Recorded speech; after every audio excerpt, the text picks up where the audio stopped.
Pentagon generalları bilsələr ki, o adamı nəzarətə götürməklə Tehrandakı rejim ağ bayraq qaldıracaq və yaxud Amerikanın şərtlərini qəbul edəcək, o adamı çoxdan nəzarətə götürür. Amma bu belə bir təminat olmadığına görə adamın götürülməsinin də belə baxanda əhəmiyyəti qalmır. Yaxşı, sən adamı götürdün.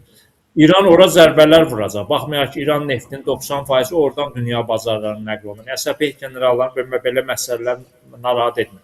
Vuracaqlar zərbələr Amerika hərbçiləri arasında itki olacaq. Trump sonra gələk cəmiyyətinə və Demokratlar Partiyasına izah edər ki, bu itkilər nəyin naminədir. Ona görə adanın götürülməsi də məsələ həll etmədiyinə görə belə bir vəziyyətdə, çıxılmaz vəziyyətdə qalıb Trump.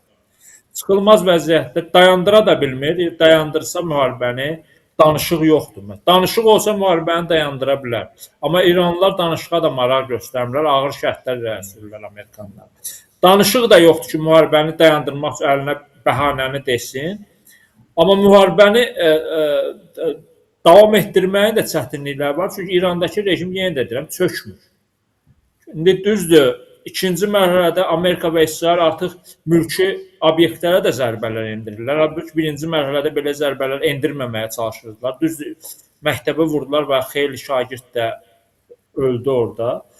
Amma indi körpüləri dağıdırlar, sənaye məsələləri kütləvi olaraq dağıdılır. Bu da çox İranda gələcək təlatümlərə yol açacaq. 90 milyonluq əhalinin iş yerləri olmayacaq, maaşlarını alamayacaq, ərzaq qıtlığı yarana bilər. Yəni deyəsən elə İsrail və Amerikanın son artıq strategiyası bundan ibarətdir ki, artıq hara gəldi zərbələr endirmək və gələcəkdə İran xalqını etirazlara sövq etmək. Məncə strategiya bundan ibarətdir.